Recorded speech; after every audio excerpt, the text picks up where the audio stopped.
Okay, 10th economics lesson number 8, cost and revenue. காஸ்ட்னா ஒரு விலை, ரெவென்யூனா வருமானம்.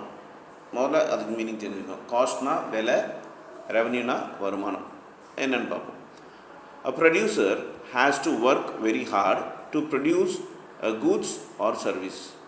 He has to make a lot of effort in the process. In the beginning, the producer must arrange money to organize the production activity. We have already said that various factors in the form of land, labor and capital are required to produce goods. These factors are not available for free. The producers must purchase them in the right quantity needed for production. Similarly, raw materials and other things have to be purchased and sorted. To purchase these things, the producer must be ready to pay the price for them. So producer அப்படின்னா யாருனாக்கா, producer பார்த்தீங்கன்னா அவங்க கொடுக்குற ஒரு goods ஆகட்டும் இல்லை service ஆகட்டும் ரொம்ப கஷ்டப்பட்டு தான் கொடுக்குற. அப்படி சும்மா சாதாரணமாலாம் அப்படியே கொடுத்துறது கிடையாது. நமக்கு ஒரு பொருள் வந்து மார்க்கெட்டில் கிடைக்குதுனாக்கா அதுக்கு அந்த ப்ரொடியூசர் வந்து ரொம்ப மெனக்கெட்டுருப்பா. அப்படி எப்படின்னாக்கா முதல்ல அந்த ரா மெட்டீரியல் பார்க்கணும், அப்புறம் லேண்ட் ரெடி பண்ணணும், லேபர் ரெடி பண்ணணும், கேபிட்டல் ரெடி பண்ணணும். இதெல்லாம் மட்டும் இல்லாமல் பார்த்திங்கன்னா முதல்ல அவர் பணத்தை ரெடி பண்ணணும். அந்த ரா மெட்டீரியல் வாங்குறதுக்கு பணத்தை ரெடி பண்ணணும். அதுதான் மெயின். ஸோ நிறைய சிரமங்கள் தாண்டி தான் நமக்கு கூட்ஸோ சர்வீஸோ கிடைக்குது. Once the goods or services are produced, the producers sell them in the market to various consumers. At this time, the consumer pay price to produce and purchase the goods and service. With this, the producer starts earning money. So, in order to produce goods and service, the producer first incurs expenditure to purchase factors of production and then receives money from the consumers by selling those goods and service to them. So ஏற்கனவே சொன்ன மாதிரி ரொம்ப கஷ்டப்பட்டு தான் ஒரு விஷயத்தை, ஒரு ப்ராடக்ட்டை வந்து ஒரு சர்வீஸை வந்து இந்த ப்ரொடியூசர் தராங்க மார்க்கெட்டுக்கு. அது நாம் வந்து வாங்கிக்கிறோம், கன்சியூமர்ஸ் வந்து வாங்கிக்கிறாங்க, பே பண்ணி வாங்கிக்கிறாங்க, காசு கொடுத்து வாங்கிக்கிறாங்க. ஸோ அந்த ப்ராஃபிட் வந்து அவர் வந்து வருமானமாக வச்சுக்கிறாரு. அந்த ப்ராஃபிட்காக தான் வேலை செய்கிறாரு. அதில் நிறைய வந்து எக்ஸ்பென்சஸும் இருக்குது. ஒரு ப்ரொடியூசர்ஸ்க்கு வந்து நிறைய எக்ஸ்பென்சஸ் இருக்குது, அது கூட்ஸும் சர்வீஸும் கொடுக்குறதுக்காக. அது என்னென்னு பார்க்க போகிறோம். First 8.1 meaning of cost. So cost na enna adu paaka porom. In order to understand the meaning of cost, let us take an example of farmer who is producing rice or paddy. You know that it is normally take 5 to 6 months to produce rice. The production of rice involves in the following. So ஒரு ஃபார்மரை வந்து எக்ஸாம்பிளாக எடுத்துக்கலாம். ஒரு farmer வந்து அரிசி வந்து மார்க்கெட்டுக்கு வரணும் அப்படின்னாக்கா அவர் அதுக்கு 6 மாதம் வேலை பார்க்கணும். 5லேருந்து 6 மாதம் வேலை பார்க்க வேண்டியது இருக்குது. ஏன்னா வருஷத்துக்கு ஒரு டைமு தான் அறுவடை, 2 டைம் தான் அறுவடை அப்படிம்பாங்க. ஸோ 5லேருந்து 6 மாதம் அவர் வெயிட் பண்ணும் ஒரு ஃபார்மர். ஸோ அந்த ப்ரொடக்ஷனில், இந்த ரைஸ் ப்ரொடக்ஷனில் என்னென்ன இன்வால்வ் ஆகிருக்கு ஃபாலோயிங் ஸ்டெப்ஸ் அப்படின்னு பார்க்க போகிறோம். First getting the land for cultivation. முதல்ல அவருக்கு ஒரு நிலம் வேணும் அதை உழுவுறதுக்காக. தென் using labor to prepare the land and make it suitable for growing the crop. This includes tilling the land, sowing the seeds, fertilizing and irrigation of the land and finally harvesting. So நீங்கள் ஒரு farmer ஆகிட்டிங்கன்னா, ஒரு அரிசி நெல் நீங்கள் விளைவிக்கணுன்னாக்கா முதல்ல நீங்கள் என்ன பண்ணணும், லேண்டை வாங்கணும். லேண்ட் ரெடி பண்ணிட்டு அந்த லேண்டை க்ளீன் பண்ணணும், அதை டில்ட் பண்ணணும் லேண்டை. ஸோ அந்த ட்ரை சாயிலெல்லாம் போயிட்டு உள்ளே இருக்கிற வெட் சாயிலெலாம் மேலே கொண்ட மாதிரி டில்ட் பண்ணணும். அப்புறம் விதை வைக்கணும். அப்புறம் பார்த்திங்கனாக்கா விதைச்ச வாட்டி ஃபர்டிலைசர்ஸ் போடணும் பூச்சி வராமல் இருக்கிறதுக்கு. அதுக்கப்புறம் இரிகேட் பண்ணணும், தண்ணியெல்லாம் ஊற்றணும். ஃபைனலாக தான் ஹார்வெஸ்ட் பண்ணணும். ஸோ இத்தனை ப்ராசஸ் இருக்குது. ஹார்வெஸ்ட் தான் அறுவடை. டிரான்ஸ்போர்ட்டிங் ரைஸ் டு குடவுன்ஸ் ஆர் மண்டி. அப்புறமா அந்த விளைஞ்ச அரிசி நெல்லெல்லாம் எடுத்து ஸ்டோர் பண்ணுறதுக்காக குடவுன்லேயோ இல்லை மண்டிலேயோ நீங்கள் அனுப்பிச்சி விடணும். ஸோ இத்தனை ப்ராசஸ் இருக்குது. How does the farmer get land? It could be possible that the farmer has ancestral land. Otherwise, he has to hire land from the others by paying rent. He has also the option of purchasing land by paying a heavy amount. In the present example, let us say that the farmer hires 5 acres of land on rent. சரி, இந்த ஃபார்மருக்கு எப்படி அந்த நிலம் கிடைக்கும்? ஒன்று அவங்க பாட்டன் அப்பா அம்மா சொத்து ஏதாவது இருந்தால் அந்த லேண்ட் இருக்கும். அப்படி இல்லைனாக்கா வேறு யாரோட லேண்டை வந்து இத்தனை ஏக்கருக்கு இவ்வளோ ரெண்ட் மாதம் பே பண்ணுறேன்னு சொல்லிட்டு அவர் வாங்கி அதில் அவர் வந்து வயலில் இது பண்ணிக்கலாம், வேலை வச்சுக்கலாம். இல்லாட்டி அவர் ஃபுல்லாகவே காசு போட்டு ஒரு புதுசாக ஒரு ஹெவியான ஒரு அமௌண்ட்டு போட்டு லேண்ட் இன்வெஸ்ட் பண்ணணும், லேண்டை வாங்கணும் அப்படின்னு சொல்கிறாங்க. இந்த இடத்துல வந்து ஒரு எக்ஸாம்பிள் எடுத்திருக்காங்க. ஃபார் எக்ஸாம்பிள் ஒரு ஃபார்மர் வந்து விவசாயம் வந்து 5 ஏக்கர்ஸ் 5 ஏக்கர் வந்து ரெண்ட்டுக்கு எடுத்திருக்காரு லேண்டு. அப்படின்னா என்ன ஆகும் அப்படின்ட்டு ஒரு கணக்கு சொல்கிறாங்க. Suppose he has to pay 5,000 rupees rent to the owner of the land for the whole period he uses. So அவர் எத்தனை வருஷம் யூஸ் பண்ணுறாரோ அத்தனை வருஷத்துக்கு சேர்த்து 5,000 rupees ரெண்டாக கொடுக்கணும் அப்படின்னு ஒரு எக்ஸாம்பிளுக்கு சொல்கிறார். அப்படி இருந்தால் என்ன ஆகும்னா, the farmer also needs laborers to work on the field for 5 months. Let us say farmers hire 4 laborers. In the first 2 months, he used the laborers to till the soil, sow the seed, transporting the seedlings and planting them by hand, fertilizing and irrigating the field.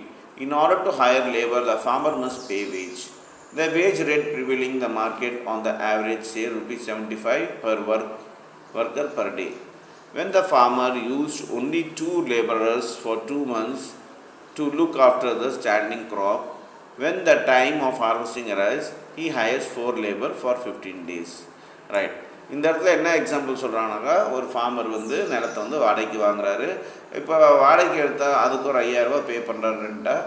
அப்புறம் 5 மாதத்துக்கு பார்த்தீங்கன்னாக்கா அவர் அந்த அறுவடை ஆகிற வரைக்கும் அவர் வந்து ஒரு 4 பேர்த்து லேபராக, அதாவது அவருக்கு கீழே வேலை செய்கிறதுக்காக ஸ்டாஃப்ஸை அப்பாயின்ட் பண்ணுறாரு. தட் இஸ் அந்த வயலில் போயிட்டு அந்த சாயிலை டில்ட் பண்ணுறதுக்கு, விதைக்கிறதுக்கு, டிரான்ஸ்போர்ட் பண்ணுறதுக்கு, இதுக்கு எல்லாத்துக்கும் பார்த்திங்கனாக்கா ஃபர்டிலைசர் போடுறதுக்கு எல்லாத்துக்கும் அவர் 4 பேர்த்த அப்பாயின்ட் பண்ணுறாரு. அதில் 2 பேர்த்துக்கு பார்த்தீங்கன்னா முதல் 2 மாதம் வேலை கொடுக்குறாரு. அந்த 2 பேர்த்துக்கு பார்த்திங்கனாக்கா ஒரு நாளைக்கு 75 ரூபா அப்படின்ட்டு ஒரு ஆளுக்கு அவர் வந்து ஃபிக்ஸ் பண்ணி கொடுக்குறாரு. அப்புறம் பார்த்திங்கனாக்கா இந்த ஹார்வெஸ்டிங் டைம், அந்த 5ஆவது மாதம் 6ஆவது மாதம் அறுவடை பண்ணுற டைமில் 4 பேர்த்த அப்பாயின்ட் பண்ணிட்டு 15 நாளைக்காக 4 பேர்த்த அவர் வந்து அப்பாயின்ட் பண்ணுறாரு. அதுக்கப்புறம் என்ன ஆகுதுன்னு பார்ப்போம். What is the total amount paid to the labours by the farmer? So இது வரைக்கும் அந்த ஃபார்மர் இந்த லேபர்ஸ்க்கு எவ்வளோ அமௌண்ட் பே பண்ணியிருக்காரு அப்படின்னு கேட்குறாங்க. So first 4 labourers work for 2 months. First பார்த்திங்கனாக்கா 4 லேபர் வந்து 2 மாதத்துக்கு வேலை செஞ்சாங்க, அந்த சாயில் டில் பண்ணுறதுக்கு, விதை வைக்கிறதுக்கெல்லாம். ஆர் 60 days, 2 monthsனால் 60 daysன்னு வச்சுக்கலாம். ஒரு லேபருக்கு 75 rupees பே பண்ணியிருக்காங்க. ஸோ அப்போனா 75 into 4 வந்து 60 வருது. அதாவது 18,000 ரூபா அவர் கொடுத்துருக்காரு அந்த லேபரர்ஸ்க்கு அந்த 2 மாதத்துக்கு 4 பேர்த்துக்கும் சேர்த்து. அப்புறமா அந்த 2 laborers ஒர்க் ஃபார் 2 months. அதுக்கப்புறம் அடுத்த 2 மாதத்துக்கு 2 லேபர் தான் வச்சுட்டாரு. ஒரு லேபருக்கு 75 ரூபானா கூட 2 லேபருக்கு 60 நாளைக்கு எவ்வளோ வருதுனாக்கா 9,000 rupees வருது, 9,000 ரூபா வருது. ஸோ இது அவர் செலவு பண்ணியிருக்காங்க. ஃபைனலாக 15 நாளைக்கு 4 லேபர் வச்சுருக்காரு. அது பார்த்திங்கனாக்கா 75, ஒரு ஆளுக்கு 75 ரூபா, மொத்தம் 4 பேர் 15 நாளைக்குனாக்கா 4,500 ரூபா வருது. ஸோ டோட்டலாக ஒரு லேபருக்கு மட்டும் எவ்வளோ பே பண்ணியிருக்காரு? 18,000 ரூபா ப்ளஸ் 9,000 ரூபா ப்ளஸ் 4,500 ரூபா, அதாவது 31,500 ரூபா, தட் இஸ் 31,500 rupees அவர் வந்து பே பண்ணியிருக்காரு. இது லேபருக்கு மட்டும். To grow the crop, the farmer uses some raw materials such as seeds, water, fertilizer, pesticides, etc., for which he spends, says, rupees 3,000. He also uses tractor for which he pay rent 2,500 rupees. After harvesting, the farmer produces say 30 quintals of rice. So இந்த labour செலவு மட்டும் இல்லாமல் அந்த farmer என்ன பண்ணியிருக்காருன்னா, அந்த வயலை நெல்லை வளர்க்குறதுக்காக raw materials வாங்கியிருக்காரு, விதைகள் வாங்கியிருக்காரு, தண்ணி பாய்ச்சிருக்காரு, ஃபர்டிலைசர் வாங்கியிருக்காரு, பெஸ்டிசைட்ஸ் போட்டிருக்காரு. இதுக்கெல்லாம் சேர்த்து ஒரு 3,000 ரூபா செலவாயிருக்குன்னு வச்சுக்கலாம் அந்த 5 மாதத்துக்கு. அப்புறம் பார்த்திங்கனாக்கா டிராக்டர் ஓட்டியிருக்காரு, அது 2,500 ரூபான்னு வச்சுக்கலாம் இந்த 5 மாதத்துக்கு சேர்த்து. அப்புறமா பார்த்திங்கனாக்கா கடைசியில் அவர் 30 குவிண்டால் வந்து மெஷர்மெண்ட்டு 30 குவிண்டால் வந்து ரைஸு அவர் வந்து ப்ரொடியூஸ் பண்ணியிருக்காரு அந்த 5-6 மாதத்தில். இப்போ கால்குலேட் பண்ணலாம் அவரோட செலவு என்ன அப்படின்னு சொல்லிட்டு. Now calculate the money spent by the farmer to produce rice. We can do it in the following manner. So first ஒரு பக்கம் ஐட்டம்ஸ் போட்டாங்க செலவு, இன்னொரு ஐட்டம்ஸ் என்னென்ன வாங்கியிருக்காங்க, இன்னொரு பக்கம் செலவு போட்டிருக்காங்க, அதுக்கு உண்டான செலவு. ஃபஸ்ட்டு பார்த்தாங்க ரெண்ட்டு, லேண்ட்லார்டு, அதாவது இந்த ஓனர், சொந்த லேண்டோட ஓனருக்கு 5,000 ரூபா கொடுத்துருக்காரு. அப்புறம் சம்பளம் பார்த்திங்கனாக்கா 31,000 ரூபா கொடுத்துருக்காரு 5 மாதத்துக்கு சேர்த்து 4 பேர்த்துக்கு. ரா மெட்டீரியல்ஸ் பார்த்திங்கன்னா 3,000 ரூபாய்க்கு வாங்கியிருக்காரு.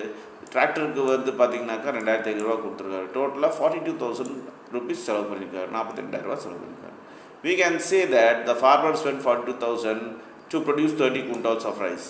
ஸோ கரெக்டாக சொல்லணுனாக்கா இந்த 30 குவிண்டால் ரைஸ் வந்து ப்ரொடியூஸ் பண்ணுறதுக்கு இந்த ஃபார்மர் வந்து 42,000 ரூபாய் 42,000 ஸ்பெண்ட் பண்ணியிருக்காரு. இப்போ காஸ்ட் என்ன ஆகுது அப்படின்னு பார்ப்போம். டெஃபினேஷன் ஆஃப் காஸ்ட் இது ரொம்ப முக்கியம். Cost is defined as the money expenditure incurred by the producer to purchase or hire factor of production and raw material to produce goods and services. So இந்த காஸ்ட்ங்கிறது எப்படி define பண்ணலான்னாக்கா, இந்த மணி expenditure, இந்த ஒரு பொருளை produce பண்ணுறதுக்காக என்னென்ன செலவாயிருக்கோ அது எல்லாமே அது வாடகையாக இருக்கலாம், பர்ச்சேஸாக இருக்கலாம், ரா மெட்டீரியல் பர்ச்சேஸாக இருக்கலாம், எதுவும் இருக்கலாம், அது எல்லாமே பார்த்திங்கன்னா காஸ்ட்டுன்னு சொல்லுவாங்க. In a way, cost is kind of sacrifice made by the producers. In this example, the sacrifice was made in terms of making payments such as wages to laborers, rent for the use of the land, tractors, and incurring expenditures on raw materials. So இந்த இடத்துல அந்த செலவுங்கிறது பார்த்திங்கனாக்கா அந்த producer வந்து ஒரு சில தியாகம் பண்ண வேண்டியது இருக்குது அவர் இதெல்லாம் ப்ரொடியூஸ் பண்ணுறதுக்காக.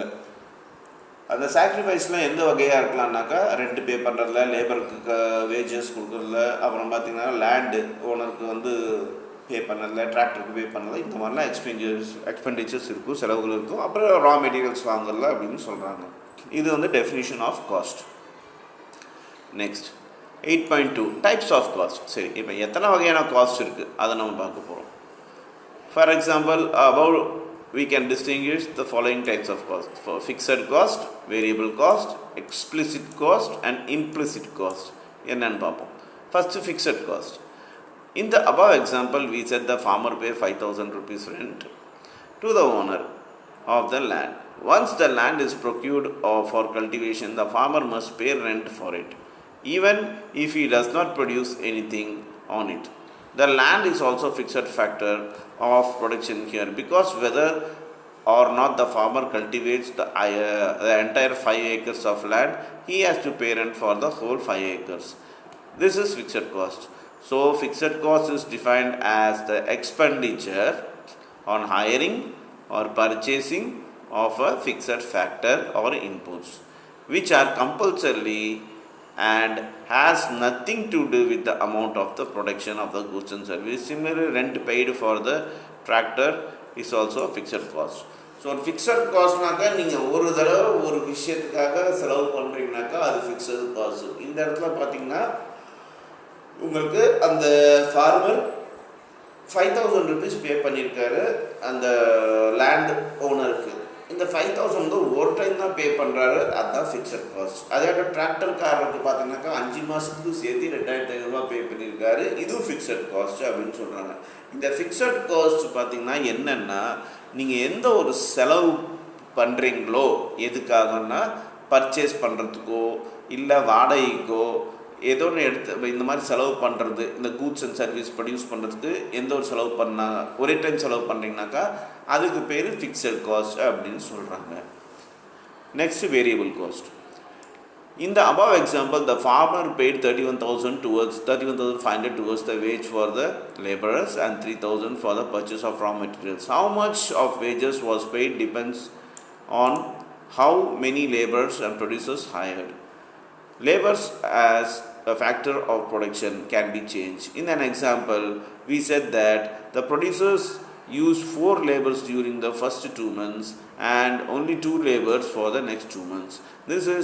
This is because the beginning of the amount of the work was more and the more laborers were required. According to the more amount of money, rupees 18,000 was paid.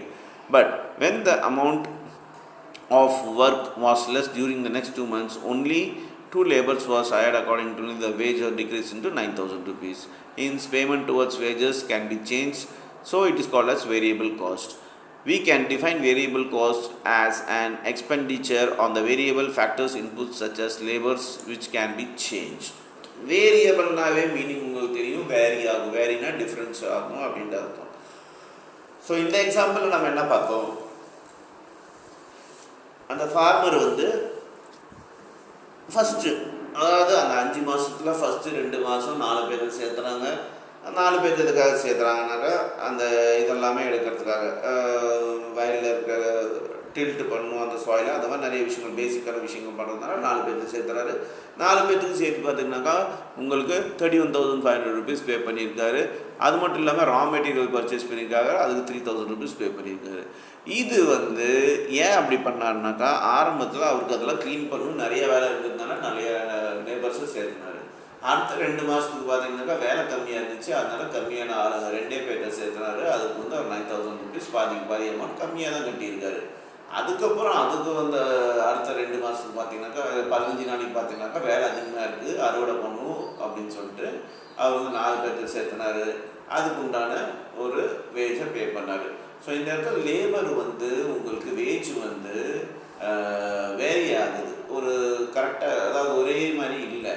இது எதுனாக்கா வேலை அதிகமாக இருக்கும்போது அதிக சம்பளம் அதிக ஆள், வேலை கம்மியாக இருக்கும்போது கம்மி ஆளுங்க கம்மி சம்பளம். இதுதான் வேரியபிள் காஸ்ட் அப்படின்னு சொல்கிறாங்க. இது இந்த வேரியபிள் காஸ்ட் பார்த்திங்கனாக்கா அக்கார்டிங் டு அந்த ஃபேக்டரோ இல்லை இன்புட்ஸ்க்கு தகுந்த மாதிரி மாறும்னு சொல்கிறாங்க. Next explicit cost.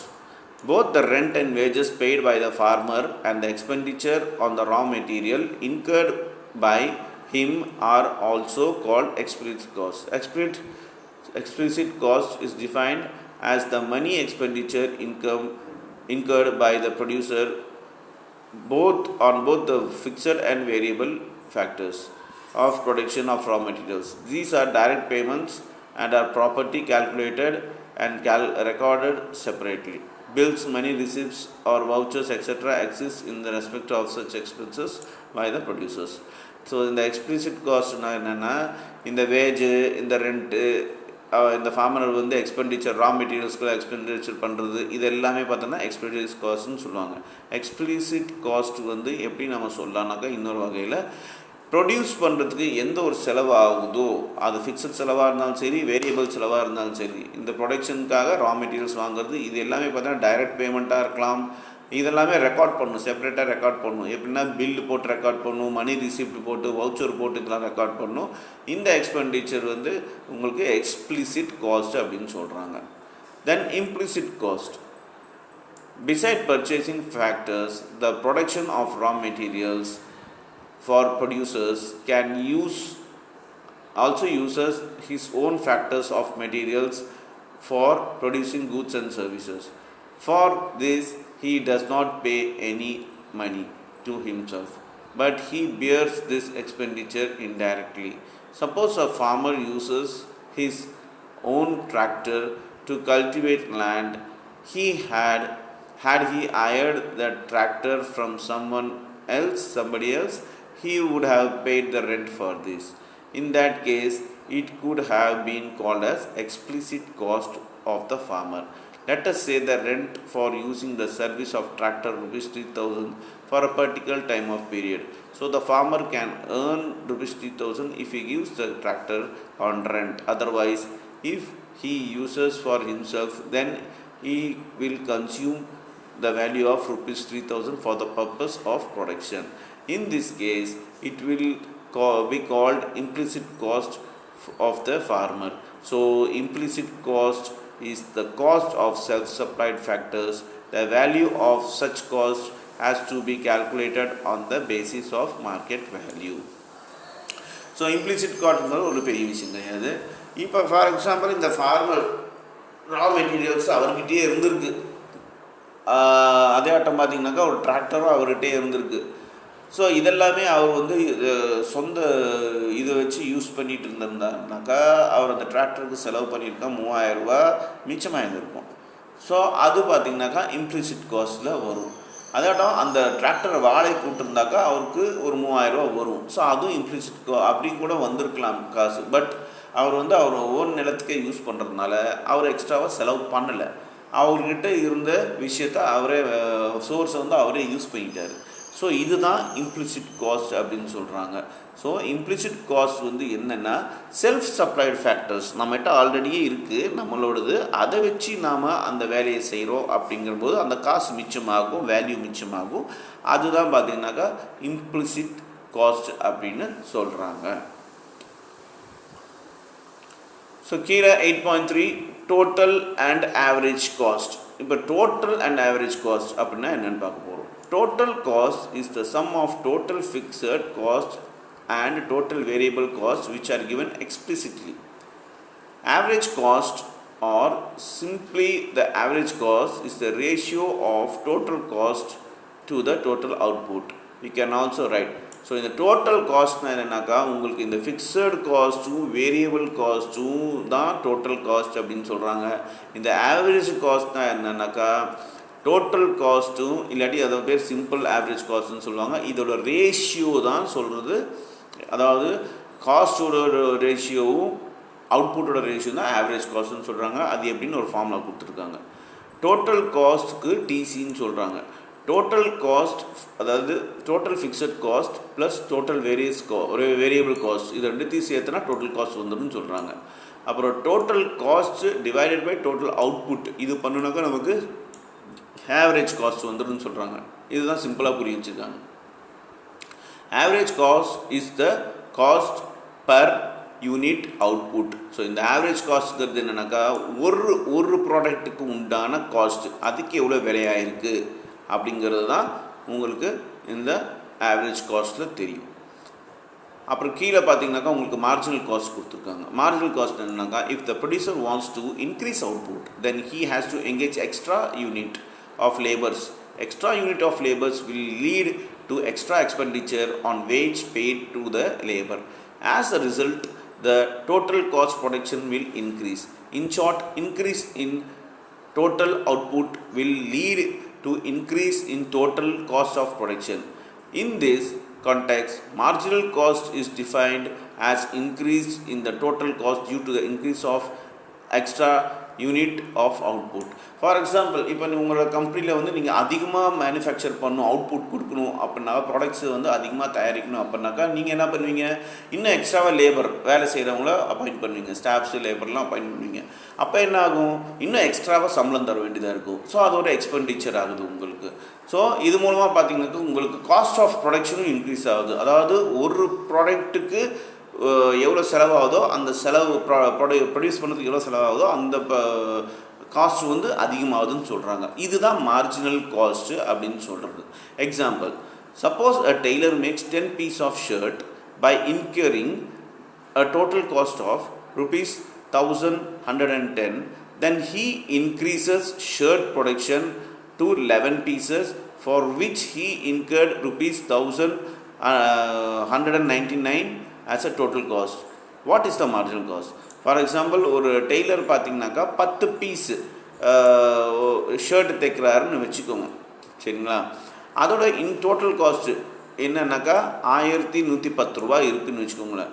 For example அவர் ஒரு பீஸை இன்க்ரீஸ் பண்ணணும், தட் இஸ் 11 பீஸாக இன்க்ரீஸ் பண்ணணும் அப்படின்னாக்கா அவரோட காஸ்ட் என்ன ஆகுதுனாக்கா ₹1199, தட் இஸ் ₹1199 ஆகுது. ஸோ அப்போனா மார்ஜினல் காஸ்ட் என்ன அப்படின்னு கேட்குறாங்க. மார்ஜினல் காஸ்ட் எப்படி கண்டுபிடிக்கணும்னாக்கா இன்க்ரீஸ் இன் அவுட்புட், அதாவது எவ்வளோ இன்க்ரீஸ் பண்ணியிருக்காரு, ஒரே ஒரு ஷர்ட் இன்க்ரீஸ் பண்ணியிருக்காரு. ஸோ 11 - 10 = 1. ஸோ ஒரு யூனிட்டை அவர் இன்க்ரீஸ் பண்ணியிருக்காரு, ஒரு ஷர்ட்டை, because of the increase in output by 1 unit cost. இந்த ஒரு யூனிட்டை வந்து அவர் இன்க்ரீஸ் பண்ணுறதுனால இந்த காஸ்ட்டு ஏறி இருக்குது அப்படின்னு சொல்கிறாங்க. இதுதான் மார்ஜினல் காஸ்ட். இது புரிஞ்சிருக்குன்னு நினைக்கிறேன்.